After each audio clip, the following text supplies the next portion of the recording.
Welcome to the Real Estate Guys radio program. I'm your host, Robert Helms. Today is a great day because we've got a great guest. In fact, a great lot of guests. In fact, our favorite guest, it's you, and Ask the Guys. Your questions, our answers, today on the Real Estate Guys radio program.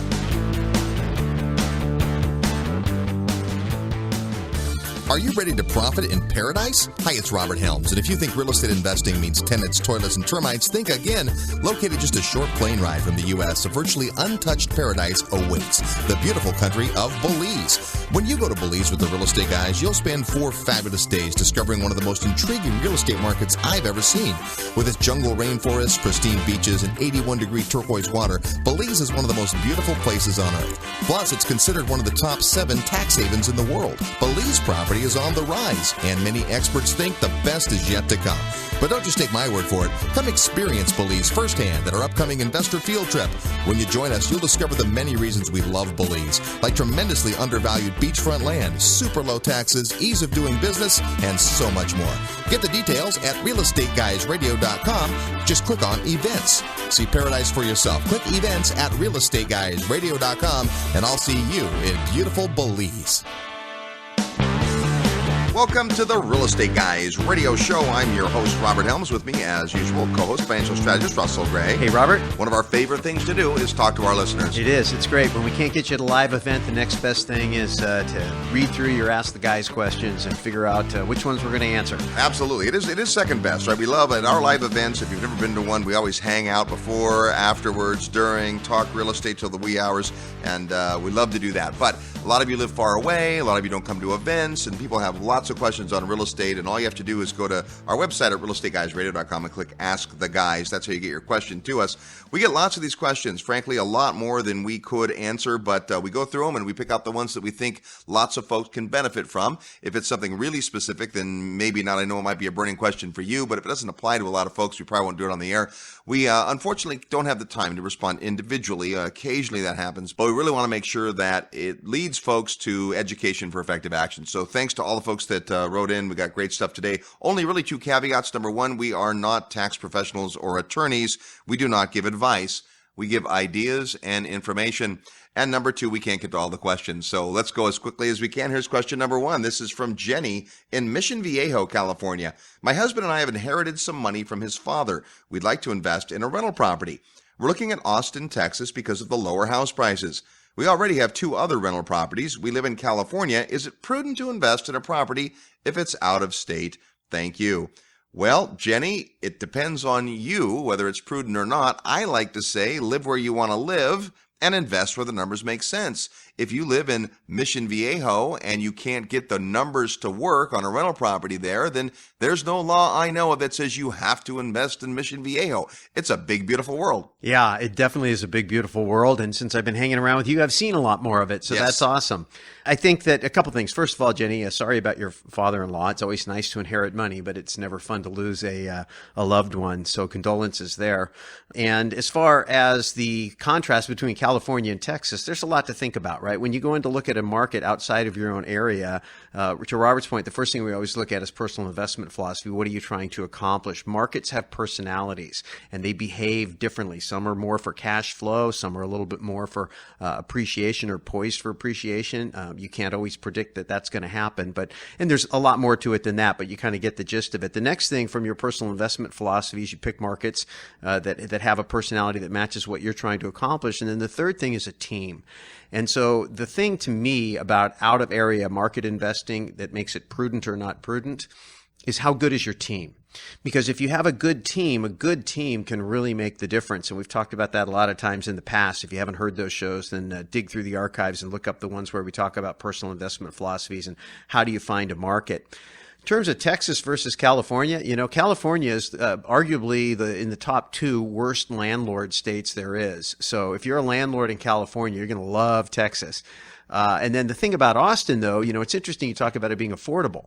That's a really interesting comment because Austin, Texas is one of the most expensive markets actually on an income or affordability basis. And then, of course, when you're coming from a place like California, you think, oh, my God, these properties are free. Everything from California seems cheaper except maybe New York City. Of all the markets in Texas, Austin is in the top 4 in terms of the price compared to the local income. So it is by no means an inexpensive market. So I guess the first thing is that's a paradigm to break. You're coming from California, you assume that Austin's got low prices. Well, sure, compared to Mission Viejo, but not compared to 100 other cities in Texas and 1,000 other cities in the U.S. So the first part of that is not to say, Austin's bad, because we love Austin, believe me. A lot of reasons to consider Austin, Texas. Sure. Low price is not one, because the other thing that happens is it's always compared to what? One of the things you will find coming from California to Texas is that property tax is higher. Not by absolute numbers, but by percentage. So Texas has no state income tax. That's great. If you're moving to Texas, it's great for your tenants, but Texas does have high property taxes. Every market has to get its money from somewhere. Texas chooses property taxes. It's a pretty good system. If I look around the United States as to where vibrant markets are, some of the most job creating and most exploding markets in terms of rental income and appreciation right now are in Texas, 4 of the top 10 markets, in fact. So you're not wrong for considering Texas. You just really have to look below the hood. Oh, yeah, absolutely. So again, the team will make a big difference, and the specific property that the team will help you find and tenant. And does it make sense? And, the demographic. I mean, we're assuming single family home because you said houses, but, not the quality of the neighborhood, that type of thing. So who's your target tenant? How many people like that are in the marketplace? The one thing about Austin, it's the state capital. If you just went around the United States and just picked state capitals, you'd probably have a better than average success rate because they tend to have more stable revenue because they have government revenue, and ups and downs, government continues to operate. And so that's a consideration, but it's also one of the more expensive of the Texas markets. We got not a lot bad to say about Austin. Great market. You could do a lot worse, but focus on the team. That's really the secret. And coming from California, you will love the tenant-landlord law in Texas. California is the second most unfriendly landlord state. Texas is among the most friendly. So there you go. Good luck to you guys with that. This question comes from Marvin in Alaska. Marvin says, hey, real estate guys, I love the show and look forward to every time I get to listen to it. So here's a clue. When you compliment us in the first line, we're more likely to read your question, I'm guessing. I was actually going to change the Ask the Guys form. So it's just put your name, put your email address, put your compliment, and then put your question. Quick question. My mother has recently came on board with real estate investing, and I want to advise her best I can. Obviously, education will be the priority, but any other advice or nudge in the right direction would be appreciated. She's 63 years old and has $100,000. She is looking to invest. She's a passive investor. Any advice helps. All right. Well, that's great. First of all, in a couple of weeks, you're going to want to hear a show about generational wealth, because we're talking about this very thing, families, and how we can all help each other within our families and friends and so forth. But if your mom has not been a real estate investor, I would say that one of the best ways to become a real estate investor right after, as you mentioned, getting educated, is to consider a passive investment. There are active investments, folks that flip houses, get their hands dirty, rehab, all that kind of stuff. There are really passive investments like owning stock in a home building company or investing in a real estate investment trust. And then in the middle, there are these private placements, ways you can invest with individuals and fund managers to invest in real estate, and they all require different skill sets. Yeah, I think take a financial planning approach. When you're dealing with somebody 63 years old, it's clear that she's investing for income. She doesn't want to be active, hands-on, so that's great. That is the beginning of a personal investment philosophy, as we just talked about in the previous question. You're going to want to look for markets and teams that can do that. To Robert's point, being a passive investor in a bigger deal can bring some safety.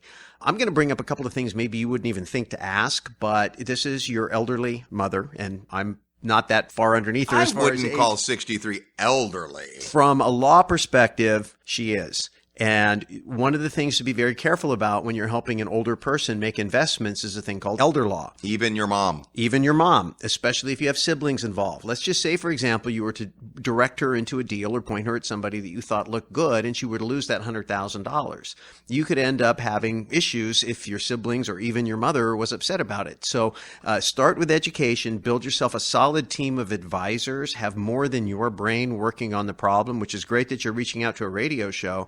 You're going to need more direct, close, hands-on. But the financial planning approach is one of looking at her time frames, her risk tolerances. We know nothing about what else is on her balance sheet. There are many, many options in real estate. The challenge when you work with a financial planner is they only think in terms of paper assets. But the principles that they use in terms of risk mitigation, diversification, income, tax, capital gains, all of those things are important considerations. So take a look at the whole picture in your educational concept and then look to real estate to do the things that get recommended in terms of preservation of capital, income, tax advantage, diversification, all those types of things. Real estate can do everything paper assets can do.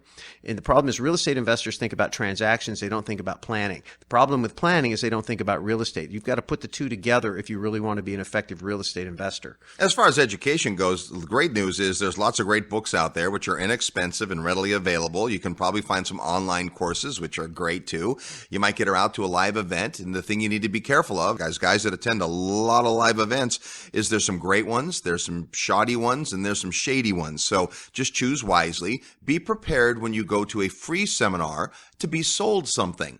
That's the model. No one advertises a free seminar and rents a hall and pays for a stage and have sound and all that unless there's something in it. I'm not saying that's bad. That's just be prepared for that. On the other hand, there are seminars you would pay for where maybe nothing else is sold to you, but there's a lot of great content. And of course, there's stuff in between. We attend all of that. We attend free events. We attend very expensive events. And there's not a right or wrong. It's just understanding. And then specifically, what is she interested in? Is she just interested? She doesn't care what the product is. It's just about an ROI. Or are you the one with the real estate agenda? Is she the one that said, I want to look into real estate? Because you got to make sure at the end of the day, anyone who directs capital from anybody should recognize it's never about you. It's always about them.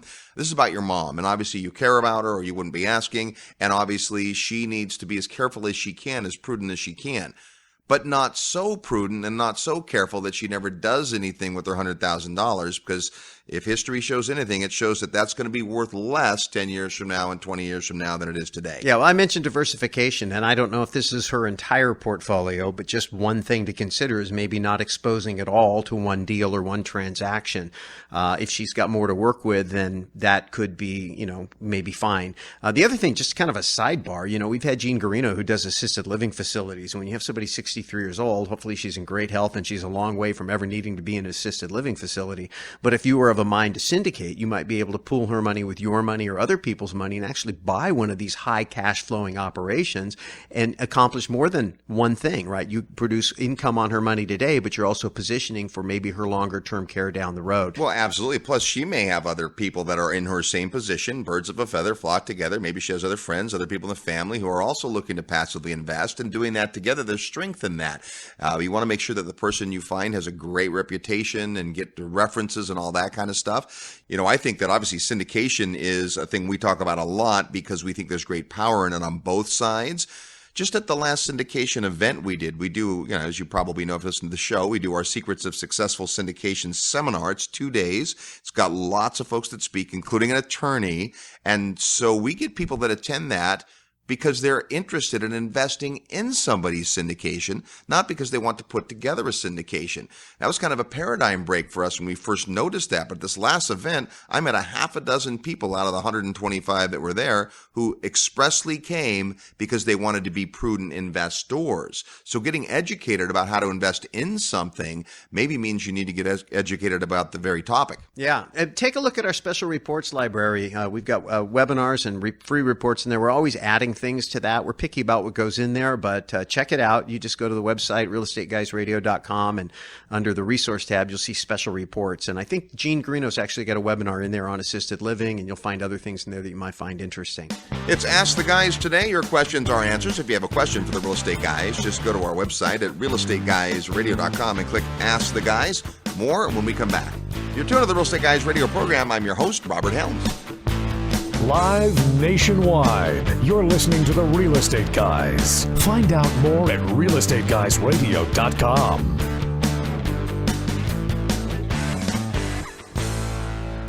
Forbes rated Memphis the best cash flow market in the nation. And our good friend Terry Kerr at Mid-South Home Buyers has been the premier turnkey rental property provider in Memphis for over 13 years. With an A-plus rating from the Better Business Bureau, Terry has renovated over 750 houses. Real Estate Guys listeners have snapped up hundreds. Discover what these satisfied investors already know. Mid-South's properties are completely renovated with a 1-year warranty and a lifelong rental guarantee. They're affordable, well-managed, and easy to own. Perfect for beginning investors and veterans alike. Get in on the action. Contact Terry and his team via email at midsouth@realestateguysradio.com. Hi, this is Patrick from Paradigm Life. I've recently written an ebook called The Perpetual Wealth Strategy. The ebook discusses one of the best investments, real estate, combined with a financial vehicle used by the wealthy, many U.S. presidents, famous actors, athletes, and even Houdini himself. You can download the ebook for free in the resources section on the Real Estate Guys Radio homepage. Don't wait. Go download it now.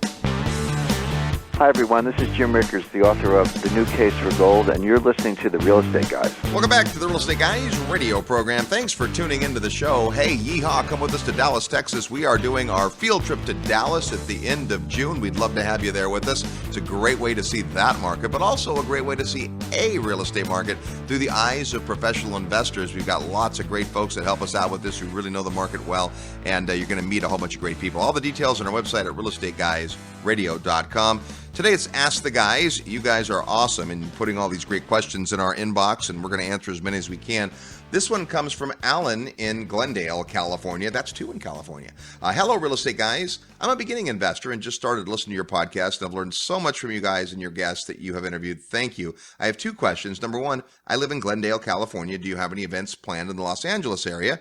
And number 2, do you have any guests who know Los Angeles or the surrounding area that can give us advice about the best real estate investment strategy, whether it's residential, multifamily, apartment, commercial, and so on? Thank you. And again, you guys are great. Well, Alan, my goodness, thank you for that. And here's the answers to your first questions. First of all, we don't do that many events. We have maybe a dozen of total events a year. We used to be guys that did events 60, 70 days a year, and we aren't anymore. So we rarely do events in California. Once every year, we go to California the first or second weekend in the new year. We'll be in San Diego, January 6th, 7th, and 8th for Creating Your Future, our 2017 goals retreat. So that's the next time that we'll probably be at an event, although we do get asked to speak at places. And so, check the calendar and see where we're going to be. A couple things on that. One is just talking specifically about the goals retreat. You might think, well, what does that have to do with real estate? Well, if you remember the previous questions, we talked about developing your personal investment philosophy. Really, real estate is designed to be a vehicle to take you to a destination. Your goals help you know what that destination looks like, and then the kind of vehicle you're going to use and how you're going to operate it actually grows out of that. So it really does fit in. So just kind of a little plug for that. Well, check this out. Now, we haven't talked about this, so I may have to edit this out later, but think about the crowd that comes to goals, right? So some of those people are. How many Southern California real estate professionals were at our last goals event? Well, quite a few, actually, because these are high performance people, right? And that was going to be my next point, just about live events in general. If you come to one of our events, we have a large audience in California. The radio show's been in California forever, and it's one of the largest podcast download markets for us as well, too. And so even though we may end up being in Phoenix or Dallas or Las Vegas or wherever we happen to be doing an event, a lot of times the people who come to those events, our events, are California investors. And so when they come, that's a chance to network. You ask, well, how do I get plugged in? And this really brings the bigger answer, is you go to networking events. You go to where you're going to meet other active real estate investors. We talk all the time about this notion about the 6 degrees of separation. Today's world's even smaller. You can meet one person who can open up a whole world. I just tell the story about me meeting Robert. I met Robert, and that opened up a whole world of relationships that I enjoy today because I made the one relationship. And I made the one relationship by getting up out of my chair and going to a live event where Robert was a speaker. And then over time, I got into a relationship with him. And now here I am. I've been his co-host for going on 13 years now? Seems like it. It's been a while, 14 to something. It's been just a forever. But my point is you have to get out there and network with people. There are local clubs in Southern California, many local clubs. Now, some of them are pitch fest, and that can be okay. We talked about that earlier. You're going to get some information. You're going to meet some people. Some are really emphasizing education and networking, and that can be okay, and that can be great. You're going to kiss a lot of frogs. But the key is that you're only 1 or 2 relationships away from really opening a whole world up to yourself. So put yourself in situations where you can go to what I would call target-rich environments, where the percentage of people who are in the room, there's a high probability that they're the right people, and get in a few conversations and try to get introduced to somebody you meet who might know the right person. And then pretty soon, all of a sudden you're there, you're in the deal flow, you find out about what's going on, and that can really open up a whole new world to you. Well, and the other thing is when you look at markets from a Southern California perspective, right? If you don't live in California, then you think everything in Southern California is Los Angeles. But if you live in California, you know that it is a huge, gigantic, diverse market. Huge. Huge. There's so many different markets. So to have someone who knows Los Angeles and the surrounding area, there's no one person I know that knows all of those markets. I know 15 people who each specialize in a particular area. Someone that knows Malibu like nobody's business. Someone who knows Huntington Beach, and that alone. Venice, we've got a great couple of folks who are in Venice, and if you want to be in Venice, they know it. They know the first thing about Hollywood, but they know Venice. Orange County, is such a diverse, so the point is, and Russ makes a good point, get around the people who would know. Look for local events. There's investment clubs, there's meetups, there's places to go meet investors and get your questions answered and just rub brains with folks that are doing it. There's lots of those folks in Southern California. Well, one last comment on that, and just again, advocating for live events. I'm just a huge proponent of it, because you can send an email to a place like us and we can answer, and we could even give you names. Right? Say, send an email to ask@realestateguysradio.com and we maybe introduce you to a few people. That's fine. But there's no influence. You don't know them, right? It's a lot different. If I walk over and introduce you to someone and say, hey, I want you to meet this person, and you guys meet and you have a conversation, that's a much warmer, much more solid introduction. Yeah, it costs a little bit more, but it's like anything else. What do you want, right? You just want a name and a number, or do you want a relationship? I want the relationship. I go to live events so I can meet people face to face. So if we don't come to California, hopefully you'll come and see us. But thanks for your question. This one's from Keith in Scottsdale, Arizona. I'm a builder and I've been vacationing for the last 7 years. Yep, you read that correctly. I have free and clear lots ready to build on, but of course not having any income for the past 7 years has made it difficult to acquire financing. Any options out there other than hard money at 12%? How about leads on investor groups? All right. Well, Keith, congratulations. And wow, 7 years of vacation. We feel like we're retired because we do what we love to do, but vacation's a different story. So here's the deal. This is a reality for a lot of folks who get in and out of an industry. Your credibility perhaps is a little bit aged in your space, and certainly from the lender's perspective, you're going to have a challenge, but the good news is there's lots of ways around that challenge. Yeah, private capital is, what I think is the obvious answer. If you've got a credible resume and you're a quality person, and I'm guessing you have a decent balance sheet if you can hang out for 7 years and not produce income, so you're definitely lendable or at least investable. Or your end buyer is, because who says you have to be the one to qualify for the loan? You could instead market what you're going to build and sell, and those folks will get the money before you start to build it. That's another option. Not all private money is hard money at 12%. You could come syndicate a fund for first position mortgage money at a real decent rate for folks who want to put money to work and don't want to roll up their sleeves. That's all day long. We're seeing those kinds of funds today. Absolutely. And that's really the point. There's a lot of money out there starving for yield. And in the private capital area where you're not dealing with guys that are, have a lot of food chain in between, right? You're going for that 12% money. There's a broker involved. There might be a pool of money on the back end of it. A lot of points. There are a lot of points and fees, but you can do private deals, to a large degree, just from a technology perspective, people's ability to find each other. You ask about investor groups. We just talked about that on the previous question. We create environments where people get a chance to meet each other. We create environments where people who are interested in raising capital get together with people who have capital. Now, there's no soliciting at any of our events. We don't don't create those events for the purpose of people getting together and doing deals. That's not it. But people do meet each other. The purpose is there. You're coming there to learn. But the bigger point is that finding these groups in today's technological world and making the connections. Look at what's going on with crowdfunding. These are platforms that are all about connecting people with deals, and there's going to be more and more in those. Finally, the law has caught up. We wrote a report about that very topic called New Law Upends Wall Street Monopoly. And the point is that it used to be you could not go solicit private investors. You had to go through Wall Street. And there were all kinds of SEC rules that made it difficult to get to that level. But today, there's still SEC rules, but they lighten them up and you can connect directly. So you might host an event at a local golf club or something and show people what your deal is. And if it makes sense, these people may invest. As long as they're accredited, you can do something like that. And you may not know that if you've been out of the game for 7 years. Well, what you do have, Keith, is I'm going to assume, have a good resume as a builder. You've got product you can show. You've been in the business. You acquire land. You own it outright. I mean, there's a lot you have going for you. A bank is going to look at a lack of income, and that's going to be a challenge. So you just have to navigate around that. And so lots of ways to do that. Bring on partners. A joint venture of some kind. He has could be a great several way. Lots going for him, I think. Several right? lots. He got several Yes, lots several going for him. lots. I mean, you could pledge the lot and let someone else bring the development capital and be partners. So yeah, a lot of ways to put the deal together. The key is having relationships. Our next question comes from Sean in Vancouver, British Columbia, Canada. Hey guys, I've recently approached a crossroads with my real estate investing. I now have too many deals that cash flow and not enough investment capital. Well, excellent. Congratulations. We call that fully deployed. Yes. I'm happy to go out and look for ways to solve this problem, but I think searching for a mentor could be a good option.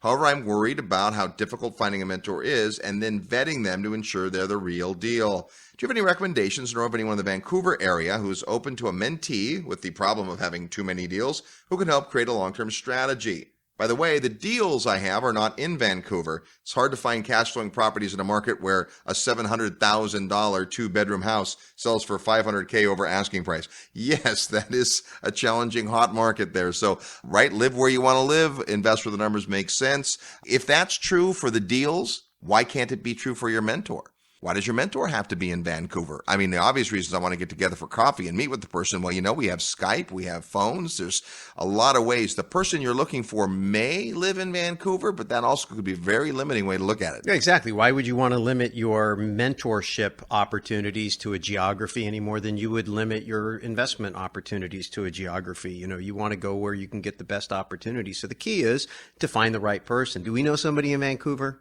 No, not really. And really, it depends on what you want to do. I mean, we tend to gravitate towards the concept of syndication. I look at a guy like that and I'm like, okay, you're fully deployed. You've got properties. You've got cash flow. You've got a resume. Your resume is leverageable. You create a way to go out and offer that to people and they bring money and you continue to do what you've already proven you know how to do. And you get a smaller piece of it because they're putting the capital up, but you can build an unlimited portfolio. You can just keep adding and adding and adding and adding to it. So that's a way to go. And we teach a class on how to do that. It's coming up June 3rd and 4th, and we do it regularly. So if you haven't been out to that or something similar to it, I would encourage you to do that. And the other thing that'll happen when you come to an event like that, you meet other people like you that are trying to solve the same problem. Maybe that kind of thing is not the right answer for you. Maybe you're looking for someone else who's going to show you how to move into a different product class or something where your limitations are less of an issue. Maybe you want to get something more involved in creative financing. I don't know. When you're looking for a mentor, you've got to think about exactly the mentor that you're looking for if they do what you're talking about doing. And more importantly, what can you do for them? Mentors aren't sitting around waiting to just help you. A great mentor is going to be someone who needs help from you in some way. You've got time, you've got energy, you've got a way to go out and help this person, because here's what a mentor has: limited hours in the day. They're probably busy. They're probably successful, but there's a lot that you can learn hanging around those folks. That's how both of us got our starts, hanging around with smarter people than us. We were willing to help. That helped us get stuff figured out much, much quicker. So very much in support of the idea of getting a mentor, but you are absolutely right. You have to choose wisely. There's a lot of formal mentoring programs. That may be a way to go. There's a lot of casual mentoring relationships. Having been part of both of those, I see value in both. both. A structured program, you're going to know what your outcome likely will be. More casual, you're not going to have, unfettered access. So I would say start kissing frogs. Yeah. Again, in Vancouver, maybe your plan is, hey, I've got all this cash flow. I don't need to work for a living. My cash flow takes care of me. I can go work for a guy for free, but he's got to be in Vancouver. Okay, that makes sense, right? If your thing is, well, you know what? I'm willing to travel. Well, that changes. When Robert Kiyosaki wanted to learn how to take a company public or something like that, the guy sent him out on the road to some, I don't know, Peru or something like that. I don't remember what it was, but Robert did it. Because he wanted to learn. He did whatever. He didn't need the money. He wanted the lesson. Now, the other thing on the flip side of it, to your point, Robert, is sometimes, that you got really, really expensive mentors and their reward in it is primarily financial. Then you have the guys that are, no amount of money could get their attention. You're going to have to probably write them a check to prove you're serious, but it's not about the money for them. You're going to bring something else to the party. It might be that they're really intrigued by coaching you up. They want your success on their resume too. That's part of it. Maybe you bring a network or a particular product. You didn't tell us which types of properties you're involved in. So the key is you find a prospect and then you have a conversation with them about what they're looking. Your point, Robert, what's in it for them, right? Before telling them what you want and what you need and what your goals are, find out from them what their goals are and what their challenges are. And if you can find a way to position yourself to add value, you may end up in a relationship and they don't even know they're mentoring you because it's really all about you solving their problem. That's what I did with Robert way back in the day. Absolutely, and it worked for both of us. You turn to the Real Estate Guys radio program. It's Ask the Guys. Your questions are answers. More when we come back. Plus, we'll have a question for you. Real Estate Trivia is next. Real estate investment advice right in your mailbox. Sign up for the free Real Estate Guys newsletter at realestateguysradio.com. If you love real estate and have always wanted to own your own business, listen up. The Real Estate Guys and their panel of experts want to teach you how to go full-time fast in the real estate syndication business. These next few years may go down in history as one of the best times ever to acquire investment real estate. There are deals everywhere if you know where to look and how to assemble the resources. The Secrets of Successful Syndication seminar will show you how to make big money doing big deals from a team of experts that have syndicated projects totaling more than $1 billion. Don't wait for someone to give you a raise or create a job for you. Attend the Secrets of Successful Syndication and learn how to build a team, raise capital, find deals, and make full-time money in 6 months or less. Go to realestateguysradio.com and click on events. All the big players use syndication as a way to diversify risk, optimize profits, and earn big money. You can too. Go to realestateguysradio.com and click on events. Hi, this is Doug Casey, and you're listening to The Real Estate Guys. Welcome back to the Real Estate Guys radio program. Hey, thanks for listening to the show today, whether you're listening on the radio, on the podcast, however, we're happy you're here. It's Ask the Guys, a whole bunch of great questions from our listeners, and we're going to answer some more just as soon as we play Real Estate Trivia. That's our chance to ask you a question. When you hear the question and think you know the answer, send your best guess to trivia@realestateguysradio.com. trivia@realestateguysradio.com. Include your name and your mailing address, because if you're the winner, we're going to send you a copy of My Next Step, the great book by RE/MAX co-founder Dave Leniger. That can be yours if you know the answer to today's trivia question. Before we give you this week's question, we have to give you the answer to last week's question. We asked this: which U.S. state has the largest migratory elk herd in the U.S.? I know you've been waiting a long week to get the answer to this. Montana. That's the answer. Montana, the largest migratory elk herd in the U.S. Here's our real estate trivia question for this week. Which city in the world is officially known as the live music capital of the world? Which city is officially known as the live music capital of the world? What big old hunk of real estate is known as the live music capital of the world? If you know or want to take a guess, send us your answer to trivia@realestateguysradio.com. Trivia@realestateguysradio.com. The first person that gets it right is going to get this amazing book by Dave Leniger, who co-founded RE/MAX International and is just an amazing guy. This is not a real estate book, but it's an inspiring story. It's called My Next Step. That can be yours if you know today's real estate trivia question. It's Ask the Guys. Your questions are answers. If you have a question for the Real Estate Guys, go to the website at realestateguysradio.com and click the button that says Ask the Guys. That's how all these appear magically in the radio. This one comes from Stephen in New Orleans, Louisiana.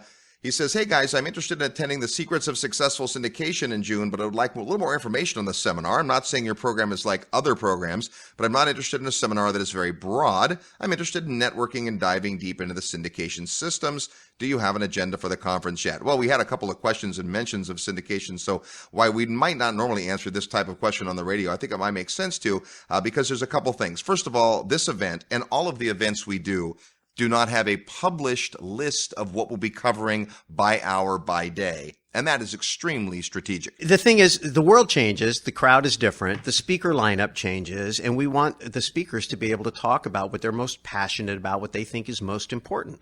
And these are live events. And so, yes, there's core principle stuff that we cover every single time. And in the syndication event in particular, we cover, the basic functions. We start out, no investor left behind. What is a syndication? Why is now a good time to syndicate? How do syndications work? And then we begin to build. We deal with things about marketing and selling because you have to have customers. We find out where do you find the deals and deal flow.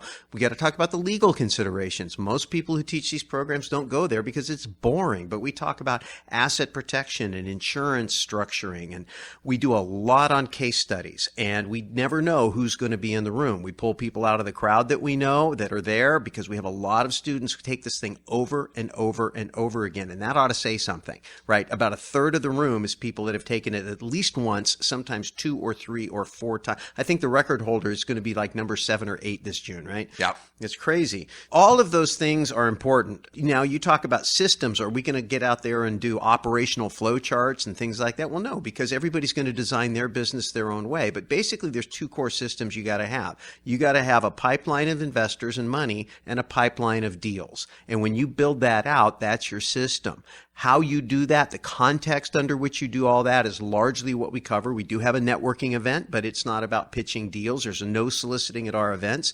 This is about the opportunity just to build friendships, find other people that are like-minded, get to know people. It's not 1,000 people. It's typically less than a couple hundred people, and sometimes even smaller than that. And there's a lot of interactivity, and we like that too. So that's kind of the nature of our philosophy when we host an event.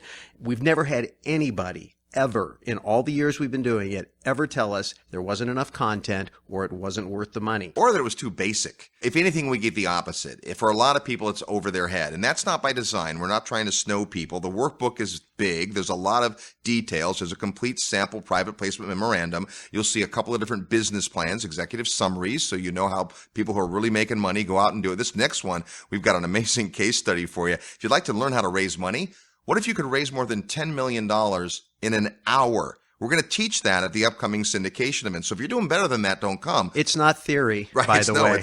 It's the real deal. So I would say, what's the harm in coming? What's the worst that could happen if you invest the time to come? I'll tell you the reason we keep doing this. The people that come to this event are amazing. Here's who comes. It's not beginning real estate investors. When you watch the first morning, we ask who already owns real estate. You will see nearly every hand. Probably 40% of the room, Fannie and Freddie'd out. Yeah. They're there because they own so much real estate in their own name already that they have to syndicate for the rest. And at the same time, you're going to meet guys with dozens and dozens of years of experience. We have 2 people I know coming to this event with more than 3,000 doors already. They like it best, and both of them have been more than once. So I think we beat that dead horse. If you want an agenda, well, right afterwards, you can go right through your notebook and figure out everything we taught. But in the meantime, it's a lot of content. It's a lot of information, and there's amazing people there. We'd love to see you there. Hopefully you can come out.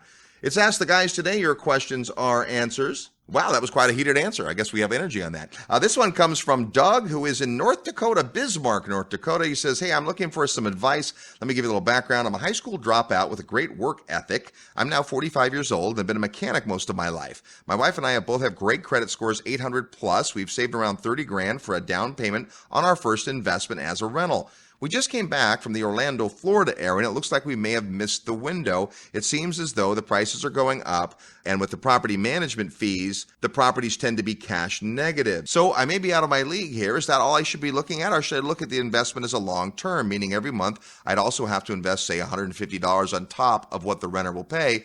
Also, what is your thought on setting up my 401k for the new rental investment? Because my 401k is losing money right now. Thank you for your time. All right, well, gosh, there's a ton here, Doug. So first of all, congratulations on a great credit score and saving up some money. Those are two difficult things to do. I think market identification is huge. But as we talked about earlier, it starts with who you are as an investor and what you're trying to accomplish. Once you've done that, you want to look at markets.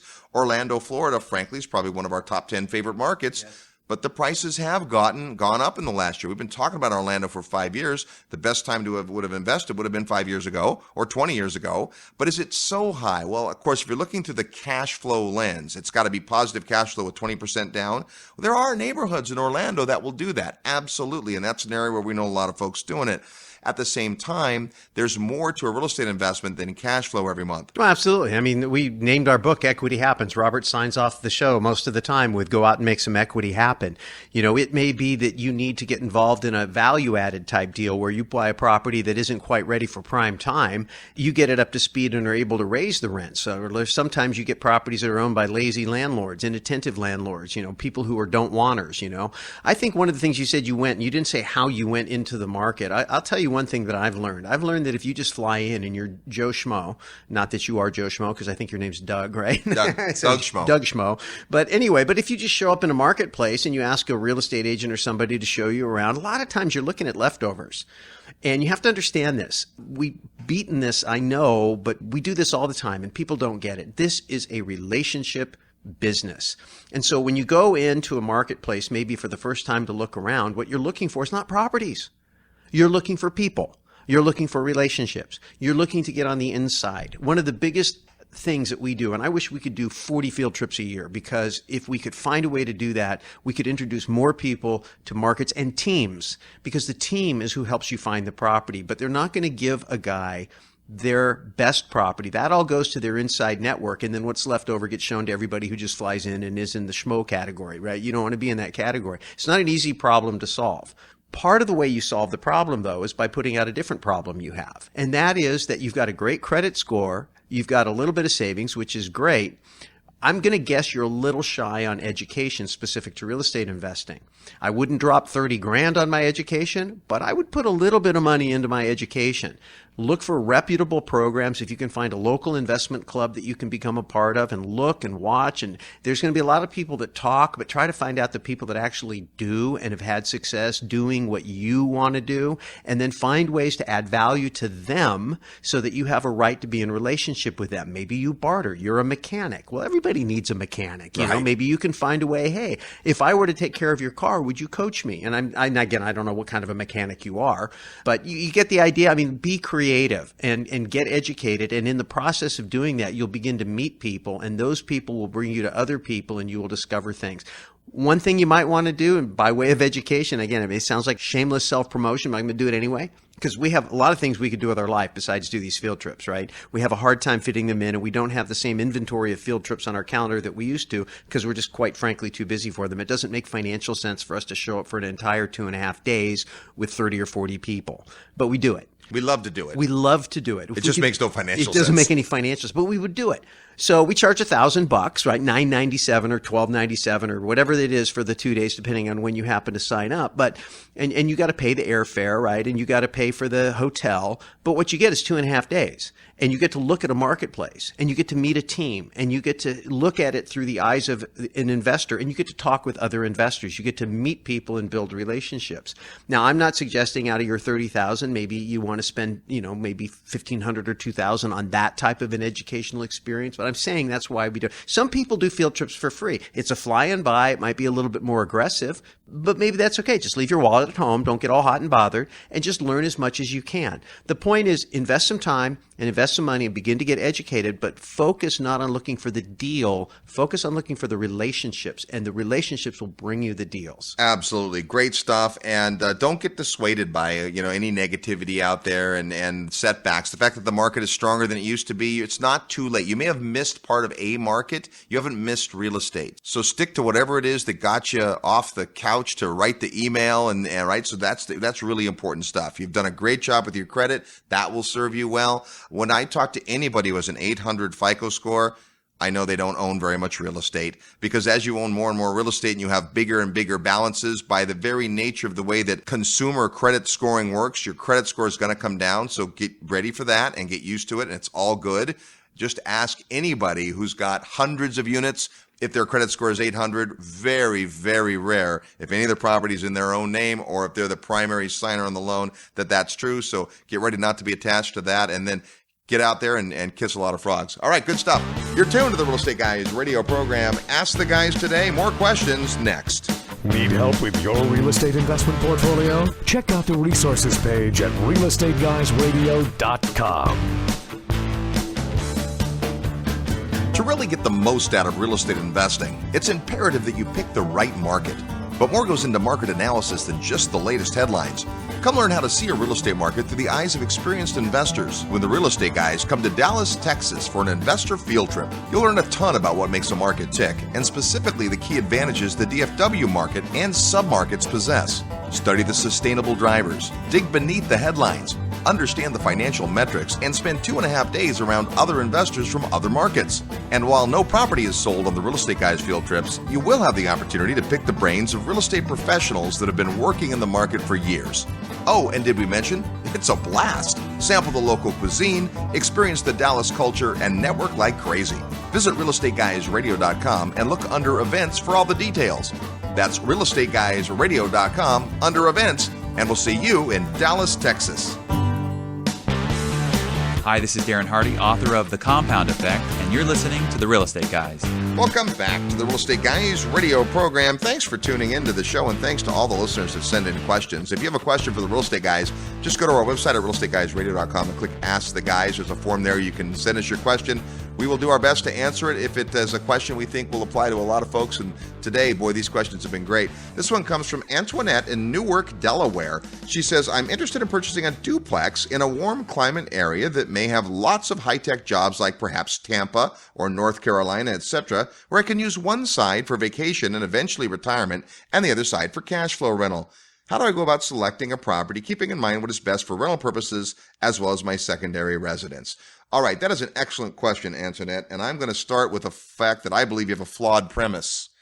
I believe the fact that you're looking for a single property that will do two very different things for you is not a great idea. It's like we have people that say, I want to get an investment property in a beautiful vacation destination that one day I'm going to retire to. Well, here's the problem with that.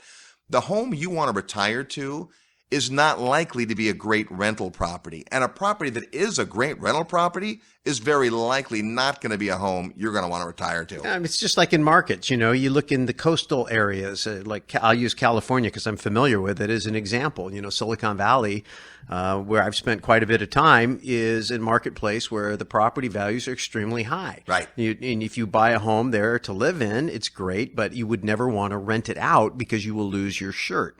And so that's typically true. A high-end property is not going to cash flow well. So, and assuming you want to live in a high-end property, maybe you don't. So you have to ask yourself, what am I willing to live in? To kind of answer your question, I like the premise of being strategic. You're very specific about what you want. You want to focus on areas that support tech. You want it to be warm. Sounds like you want it to be in the east more than in the west of the states. That's great. You could pick out a couple of target markets from a distance and contact the Chamber of Commerce and learn a little bit more about what is going on economically. These days, it's pretty easy to subscribe online to the local newspaper, business journal, find out what's going on, who's coming in, who's going out, what the employment is like. Begin to study your particular market. That's great. At some point, you may want to go there. If it's a place you're going to consider living, I would really think you would want to go there. And when you go there and you get into the market, you can just go look for properties. You don't have to make a quick decision, right? You go to the market, you make sure the things you've read about you see and it kind of confirms and makes sense.